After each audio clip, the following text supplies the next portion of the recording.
Magandang araw sa inyong lahat mga kaibigan, mga kalingap. Narito na naman tayo sa ating YouTube channel at gagawa tayo ng panibagong reaction video.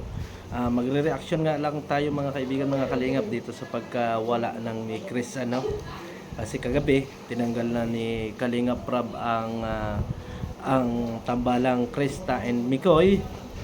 At yan po yung ating pag-uusapan for today. Kasama din po dito mga kaibigan yung mga anti-Kalingap na piling nagbubunyi. Mga kaibigan, mga kalingap, at inuutusan dito si Kalingap Prab ng mga anti-kalingap na feeling mo talaga ay nanalo na sila mga kaibigan, mga kalingap. Pero bago yan, i-shoutout muna kay Kuya Bal Santos Matubang, Kalingap Prab, and at Edna, at sa lahat ng ating mga viewers. Kay Gisa Bicolan na Ate Bico Considerate and Ma'am Mystica Yons, din po dito kay Gingging Vlog 1991. Shout out po sa inyo at sana po suportahan ninyo ang kanyang YouTube channel. So ito na nga mga kaibigan, kasi nga kagabi yung announcement ni Kalingap Prab ay narinig natin na talagang inano niya na hindi natin sukat akalain na may Chris yung tatanggalin niya, At marami yung mga nag-post, marami rin yung mga nagagalit kay Kalingap Prab sa ngayon. Bakit ang may Chris daw ay tinanggal, bakit hindi na lang lahat?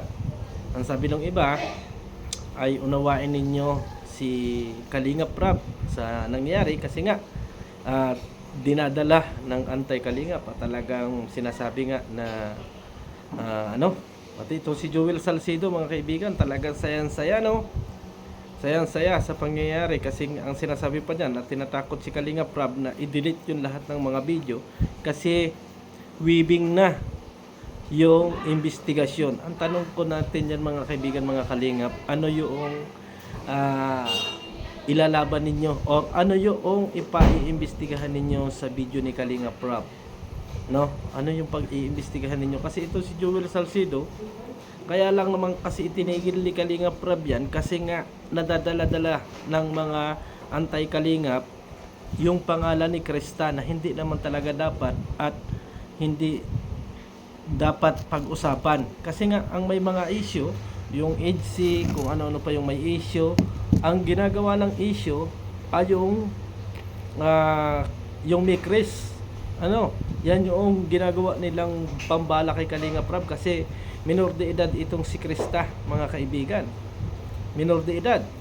Kaya naisip ni Kalingap Prab para hindi madala-dala sa sukmid at hindi na talagang napag-usapan itong si Krista ay inihinto muna. Inihinto muna yan mga kaibigan kasi kaya yan ay inihinto kasi nababas si Krista na wala namang kaalam-alam mga kaibigan.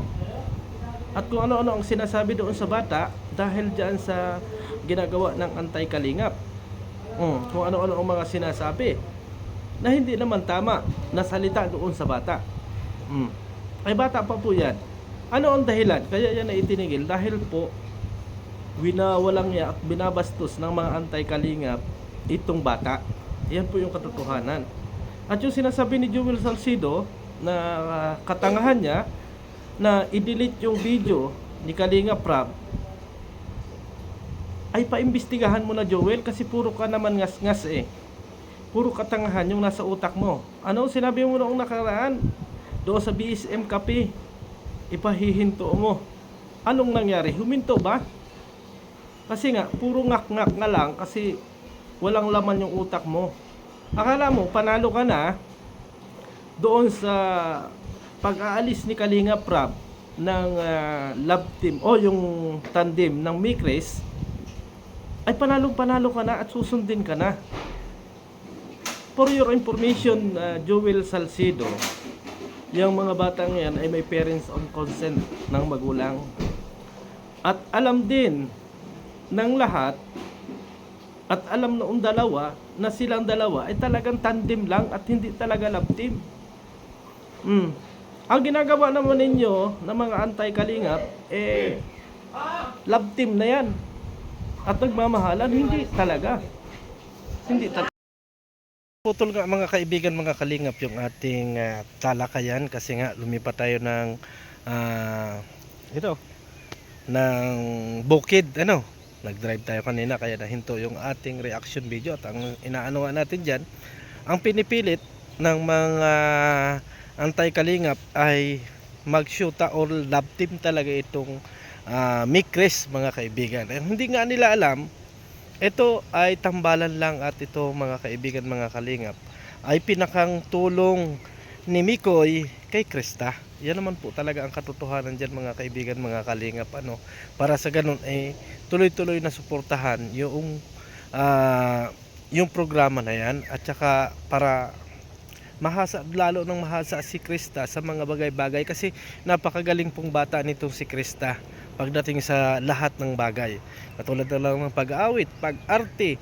Ay kung ito po, mga kaibigan, mga kalingap, ay mayroon pang katandim na katulad ni Mikoy, mas gagaling po at mas mahuhusay yung mangyayari. Kaso ang problema, mga kaibigan, ay talagang yan yung pinipilit ng mga anti-kalingap, katulad na lang ng kabubuhan ni Joel Salcedo, dahil nga madumi yung kanyang kautakan at galit na galit nga kay Kalingap Rab.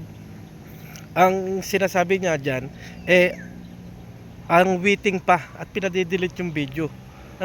Ipinadidelete. Ay, sino ka, Salcedo, para i-delete yung mga video na yon? At kahit yan ay imbestigahan kung may pang-aabuso dyan or may sexual dyan, ay baka pa, ay walang wala, mga kaibigan, at puro good vibes yung Mikres, at yan ay lagi nating napapanood. Kaya doon sa mga anti-kalingap na ganito, at saka doon sa mga supporter na legit talaga na nagmamahal sa Mikres, ang kagalitan ninyo yung antay. Yun talaga yung kagalitan yung mga kaibigan, kasi sila talaga yung may dahilan dito. Kasi lahat ay binubuklat kasi nila nagkaroon ng issue sa EDC, pinalo nila dito sa Mikres, di ba?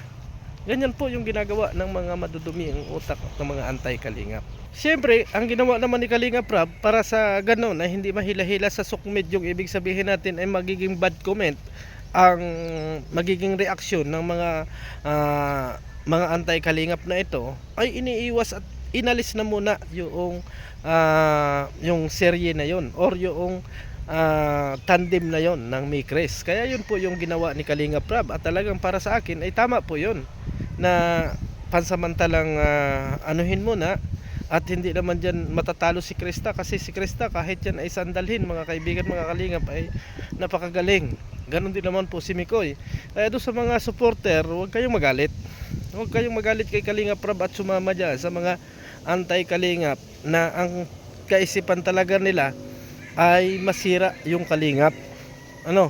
Masira yung kalingap, kasi lahat nga ibubutasin nila, lahat ay pag-uusapan nila para lang may maibutas kay Kalingap Rab. Pero ang tanong natin dyan, ano yung maiikaso ng isang Joel Salcedo, at bakit pa iimbestigahan si Kalingap Rab? Diba? Kasi si Joel Salcedo kasi puro salita lang yan, talagang walang alam yan, kasi nga marami na yang more than 3 years na yata na anti-kalingap yan, pero wala talagang nangyari sa kanyang mga agrumento. Kasi katulad nun, agrumento niya kay Jimmy before, nakukunin niya kasi bata pa para mapunta doon sa ina, nanalo pa rin si Kalingap Rab, mga kaibigan. Kaya yan ay po napakagalit ni Joel Salcedo kay Kalingap Rab, dahil po nag-umpisa talaga yan kay Jimel. Nagkaroon sila ng mga agrumento, nagkaroon ng hanggang sa pinadala pa sa DSWD, at nanalo pa rin si Kalingap Rab, at hanggang ngayon ay si Jimel ay nandyan kay Kalingap Rab. Di ba? Kaya yan po, mga kaibigan, mga kalingap, yung maniniwala pa dyan kay Joel Salcedo na gagawin ng lahat para daw mapabagsak si Kalingap Rab, ay kabubuhan po yan, sa totoo lang, para sa akin. At yung mga pinanakot ni Joel Salcedo na mag-delete ng video, hindi siguro. At yung investigasyon gagawin mo, Joel Salcedo, i-edit mo rin, galingan mo na, para naman sa ganun may naman yung kita mo, Joel Salcedo, yung mga post mo sa iyong page, wala nang naniniwala, kasi alam nila na big liar ka. Walang kalaman-laman yung iyong agrumento, sa totoo lang. Kasi nga, anong nasabi ninyo, kalimitan, si Kalinga Prab ang gumagamit ng mga anti-kalimitan, hindi. So hanggang dito na lang, maraming salamat at goodbye sa inyong lahat.